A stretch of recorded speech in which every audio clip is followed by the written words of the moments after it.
In the quiet mining towns of 19th century England, life was already hard. Families scraped by on meager wages, illness was common, and death came too soon for many. But in one woman's home, death seemed to arrive with unnatural regularity. She was charming, polite, and always seemed to be grieving yet again.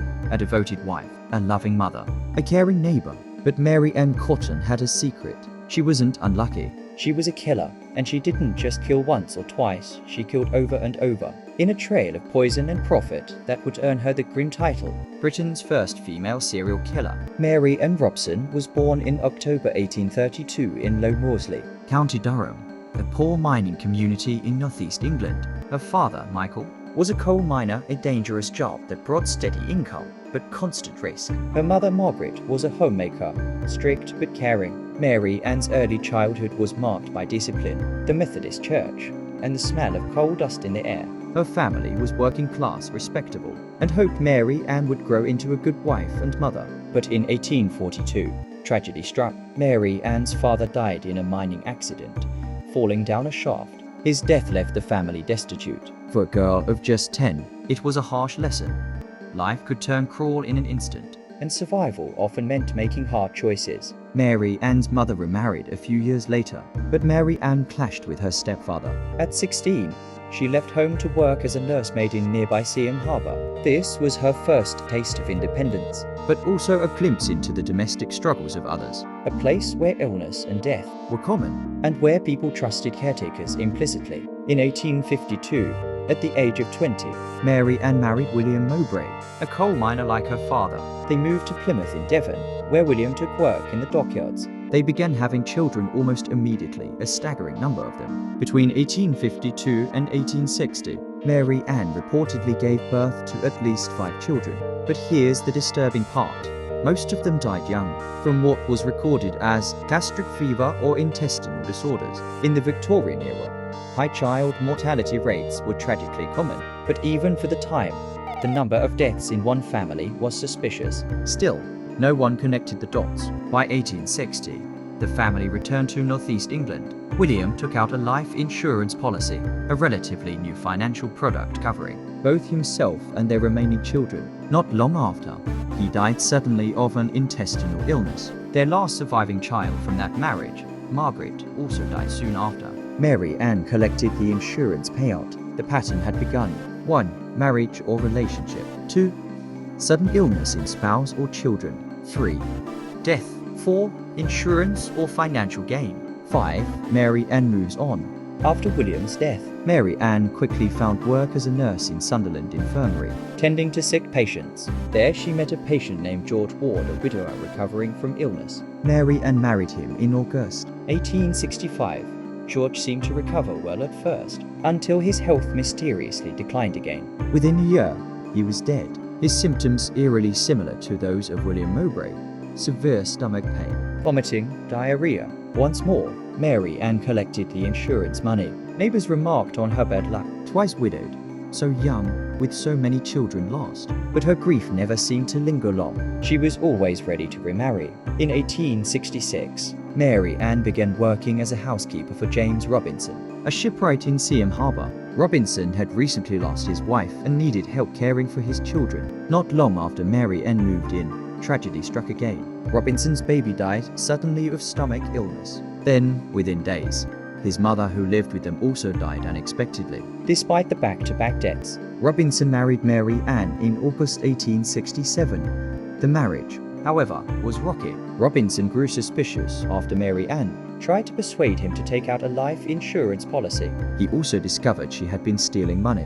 When he confronted her, she left, taking their baby daughter Isabella with her. By this point, Mary Ann had buried at least 7 children and 3 husbands. Mary Ann's next target was Frederick Cotton, a recent widow from West Auckland with 2 young sons. She met him through her friend Margaret Cotton, Frederick's sister-in-law, who recommended Mary Ann as a housekeeper. In 1870, Mary Ann moved in with Frederick and soon became pregnant. Conveniently, Margaret Cotton, the woman who introduced them, died suddenly that same year. Frederick married Mary Ann in September 1870. Over the next year, his 2 sons, Frederick Jr. and Charles, died one after the other from gastric fever. Their deaths left Mary Ann with her own baby and her husband's insurance money. Then, in December 1871, Frederick Cotton himself fell ill and died. Mary Ann was now the sole guardian of 3 children, her son with Frederick, her daughter Isabella from the Robinson marriage, and another boy, Charles Edward Cotton, whom she had been fostering. After Frederick's death, Mary Ann took in a lodger, Joseph Natras, an old lover from her youth. Soon they were living together as man and wife. Even though Mary Ann was still technically married, Natras, too, fell mysteriously ill in early 1872 and died in March. By now, whispers about Mary Ann had spread. So many husbands, so many children, all dead from the same illness. Still, it wasn't until she encountered a local parish official named Thomas Riley that her murderous streak began to unravel.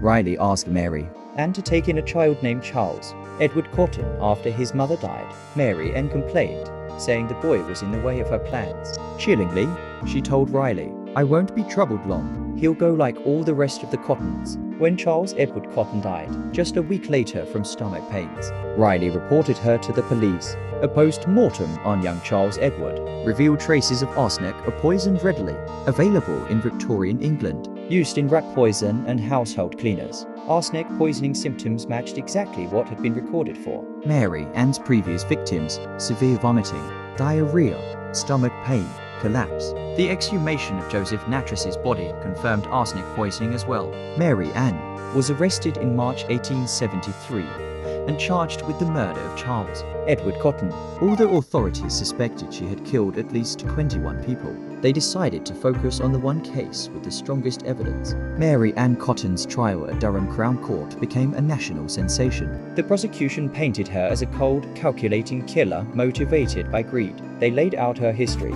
multiple marriages, suspicious deaths, insurance payouts. The pattern was undeniable. The defense argued that arsenic was so common in Victorian households that accidental poisoning was possible. They also suggested that the illnesses could have been natural gastric fevers, not murder, but the jury didn't buy it. After deliberating for just 90 minutes, they found Mary Ann Cotton guilty of murder. Mary Ann was sentenced to death by hanging. On March 24, 1873, at Durham Prison, she walked calmly to the gallows. Witnesses reported that she appeared pale but composed. The execution was botched. The rope failed to snap her neck cleanly, and she died slowly from strangulation, her feet kicking for several minutes. She was 40 years old. Mary Ann Cotton's confirmed death toll is 3, but historians believe she murdered as many as 21 people. 3 minors for husbands, 11 children including her own, several stepchildren and lovers, her own mother. Her case shocked Victorian Britain, not just because of the killings, but because she was a woman. Female killers were rare in public perception, and the idea of a mother murdering her own children for money was almost unthinkable. Mary Ann Cotton remains a symbol of calculated evil hidden behind domestic respectability. Her story has inspired books, documentaries, and even a nursery rhyme. Mary Ann Cotton, she's dead and she's rotten, lying in bed with her eyes wide open. Even today, in County Durham, the name Mary Ann Cotton is spoken with a mix of horror and fascination. The coal miner's daughter who became Britain's first female serial killer. She was not a victim of circumstance. She was not a woman pushed to desperation. Mary Ann Cotton was something far more chilling, a patient, deliberate predator who knew exactly how to make death look like bad luck. Thank you for watching Crimes Through Time. If you found this story haunting, hit the like button and subscribe for more dark chapters from history. And tell us in the comments, do you think Mary Ann Cotton was driven purely by greed? Or was there something darker at play, a compulsion beyond money? We'll see you in the next episode. Until then, stay curious, stay safe,